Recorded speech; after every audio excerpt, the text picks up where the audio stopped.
Hey guys, what's up? Today I want to talk to you guys about how to polish out a clear blend. Now the last video I made was about how to blend clear and at what point you have to add the clear blender. So I asked you guys if you guys wanted me to make a video on how to polish the clear blender. So here that video goes.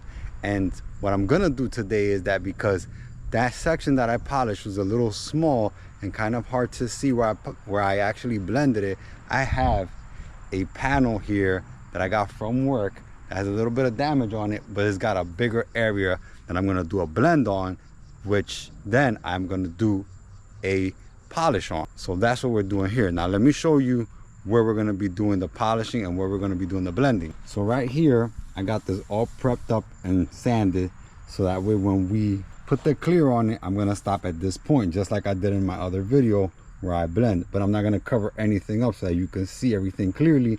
And then when this all dries up, what I'm gonna do is I'm gonna polish it, and I'm gonna polish it here. And this is a great part to do it on because this is a fender and I got a bigger area, so I could show you guys how it looks after it gets all polished up. All right guys, test spray every time. I'm getting ready to apply my clear. I'm gonna go to this point and I'm gonna stop right here, and then I'm gonna apply my blender.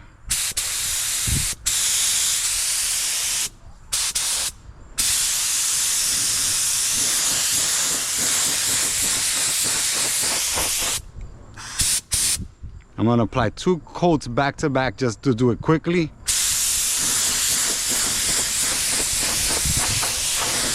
And now I'm gonna go ahead and apply my blender. You can still see that little edge of the sand scratches where I left a little bit of clear behind it because I don't want to go to the shiny area, but to that point right there is where you want to stop. Now I'm gonna apply my clear blender, shake it up real good.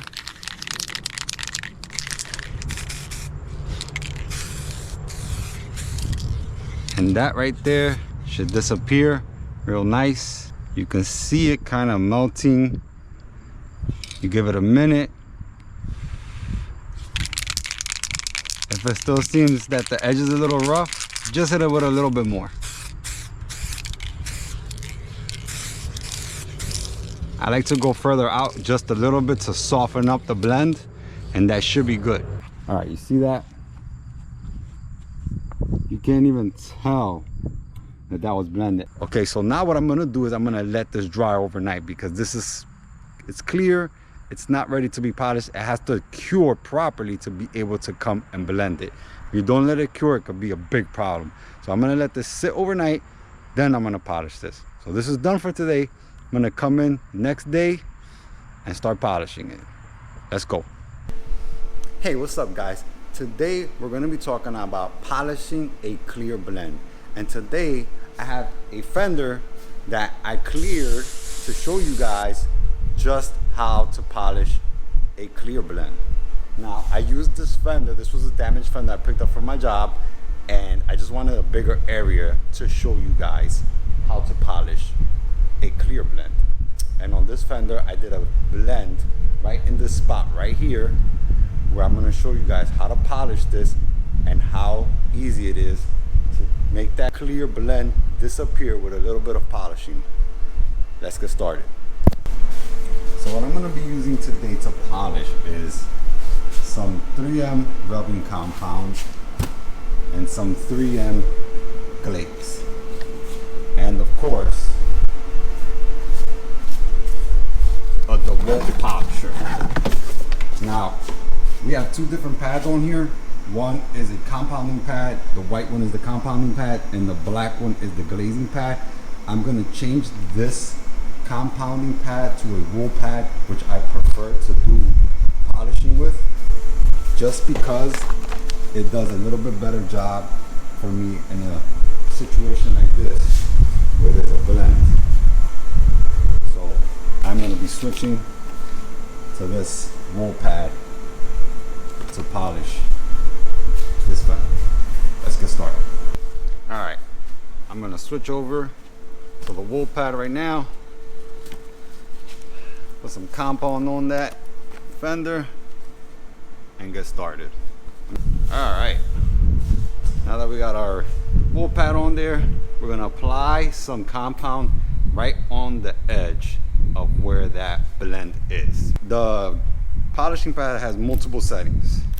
I usually start at 1800 RPMs and work my way through the panel, controlling it on the trigger. Now you can control your speed here on the trigger, but I always put it up here so that way if I need to adjust my speed, I can adjust it as I go. This can get a little bit messy, so make sure you don't wear nice clean clothes. Okay, here we go.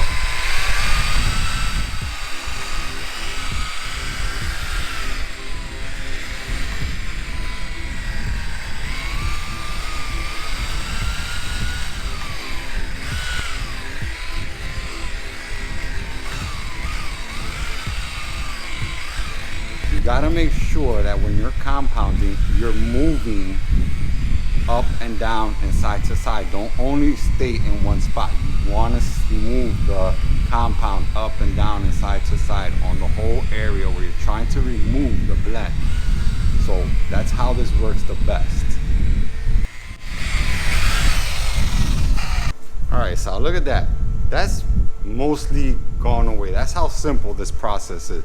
Now I still see a little bit of overspray over here. I'm gonna hit it multiple times until the blend is completely gone and you can't see anything and it's nice and smooth. I'm gonna hit it with some more compound, slowly, a little bit at a time. You don't wanna rush it because the faster you try to do it, the faster you might ruin that blend. Now, I'm hitting the compound until it's basically dried up and disappeared, and I've rubbed the rubbing compound into the panel so that way I can see what's going on with the panel. If you stay in one spot, there's a good chance you might heat it up too much and ruin the blend itself or just ruin the paint job itself. It's happened before. All right, I'm gonna keep hitting this until I'm happy with it.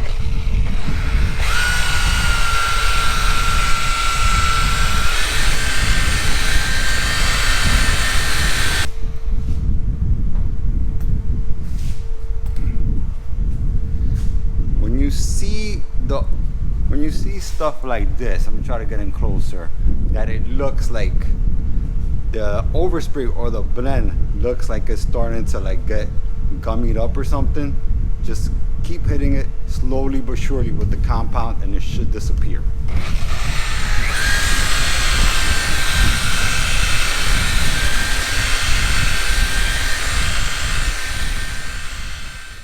Now, if you guys notice, if you guys remember how this looked before I hit it with the compound, this had a big haze right around this area right here where I did the blend. Now it's basically completely gone once I hit it with my polishing pad and with my compound. Now all that's left is to hit it with a nice glaze, and that looks beautiful. Now the reason we have to take these steps is because compound leaves a hazy look when you're hitting it with compound, but compound is meant basically to remove things from the panel that are not supposed to be there and clean things up and smoothen things out. The glaze is to take the haziness of the compound away and bring that shine back up to where it's supposed to be. So it's a good step to making sure that your panel has the best shine and the most possible shine that you can get from it. Now, as you can tell, this is a damaged fender. But I'm still gonna hit the rest of the fender to show you guys the rest of the panel after it's been blended and compounded and glazed, so that way you could get the general idea of how it's supposed to look. Even though we did a blend on it, it could still look good. Now we're gonna switch from our compounding pad to our glazing pad. That's definitely this foam pad. Now I thought this was the black pad. This seems to be like a bluish greenish pad or teal, whatever, but this will work. All right, we're gonna be switching from our compound to our glaze. I have our glaze on a ketchup bottle. I actually prefer one of these, but I will link the glaze that I'm using in the description below if you guys want to pick it up. This is a 3M glaze. It's usually considered a machine polish, but I like to call it a glaze because it is a glaze technically. This is usually a darker color, like a dark gray color or medium gray color. Now I did adjust my speed because I wanted to remove some of the overspray quicker, but now I'm gonna go down to 1800 again and hit it with the glaze. The glaze is what's gonna bring up the shine. This is great stuff, guys, so definitely recommend using this. Remember, always moving around the panel. Don't stay in one spot, move around. Make sure you spread it evenly and move around.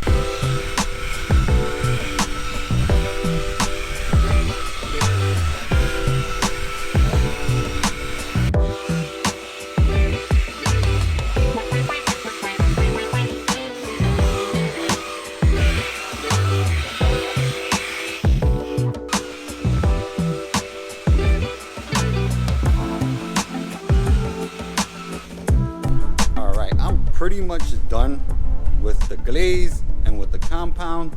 This looks really nice and shiny. Now I don't know if the camera's gonna pick this up, but there's a little bit of a haze from the glaze. Now that's okay. That will go away when you wipe it off with a microfiber towel. Now the next step I'm gonna do is take a little bit of wax and go over it just to remove that little bit of haze that was left over from the glaze. So I couldn't find any wax in this shop, but I did find a third step that we usually use here in the body shop. That is a ultra fine machine polish that we use to finish up our panels. Now I like using a little bit of carnauba wax or any wax for that matter when I finish polishing something like this out. It just gives it a way better shine. But for today, I'm just gonna go with this. But keep in mind, if you do have a little bit of carnauba wax or any kind of wax that you use on your cars, when finishing up this process, you can finish up with a little bit of wax and you won't have to get an extra step like this. This is just recommended in the body shop industry. But if you're doing this at home, you can just use your wax. That would work just as good as this will. And even if I use this and I have wax available, I will use the wax and finish everything off with a little bit of wax. All right, that should do it. I'm gonna hit this with a microfiber towel, a clean microfiber towel, just to finish it off, remove some of that haziness from it, and then we're gonna look at the final product.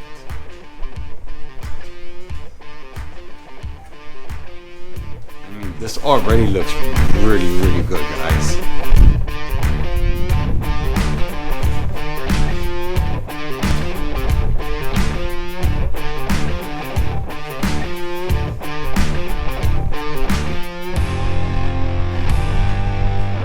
Guys, I mean, look at that. That looks pretty freaking amazing, you know?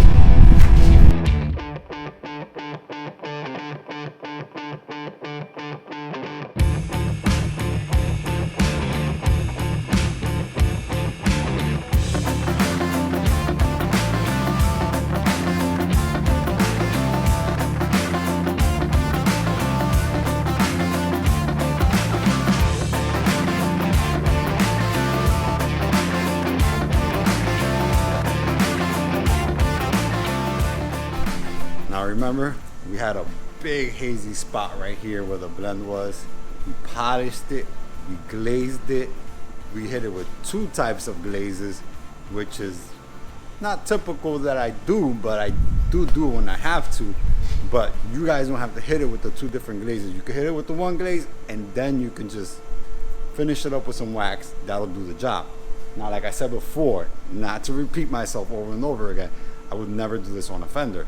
I would typically do a blend like this on a bumper or on a post like I showed you guys in my video. When you do a blend like that on a post like I did in my video and on a bumper, remember, the nicer the blend comes out and the softer you blend it, the easier this process is. Now yes, I used a polisher to do this whole job and multiple products that maybe you're thinking, why am I gonna go spend my money on all those products? I don't wanna buy a polisher. You don't have to do that, right? You need to think. A blend is usually done in a small spot just so that you can melt out the clear and not have to do a big panel like I did here. In that case, you can do this stuff by hand. If you want to do it by hand, you can do it by hand. You just gotta make sure that you take the process I usually take to do a blend, which will make it completely softer. I didn't paper none of this up when I did this, so it was a lot of overspray. That's why I take those steps to avoid that. That way, when I have to do the polishing, it's a lot easier than not covering up this area. Remember that. So consider all that when trying to do a blend. You also want to consider that it should be a nice and soft blend, and you do need a little bit of compound just to get some of that small overspray away from the panel. And that's it. And depending on the color, this will be a lot easier to do. Like silvers, whites, light colors are easy to make these kinds of jobs and these kinds of blend seem basically like they were never done. So considering all that, you can do a nice blend and not have to worry about going too crazy or trying to make it disappear. I just wanted to show you guys an example.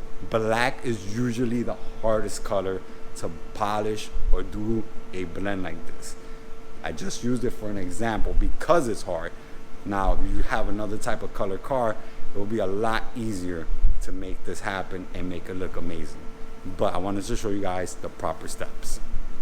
So remember guys, the smaller the blend and the smaller the area you take the blend into, the easier this process is. You can do it by hand. You could buy a drill attachment and put a little bit of compound on it and take the blend away, and it'll look amazing. So guys, I hope this video was helpful. Thank you for watching. If you like this video, please hit that like button. Subscribe if you haven't already. Hit the notification bell so that you can be notified every time I post a new video. And I'll see you guys in the next one. Peace. Bye.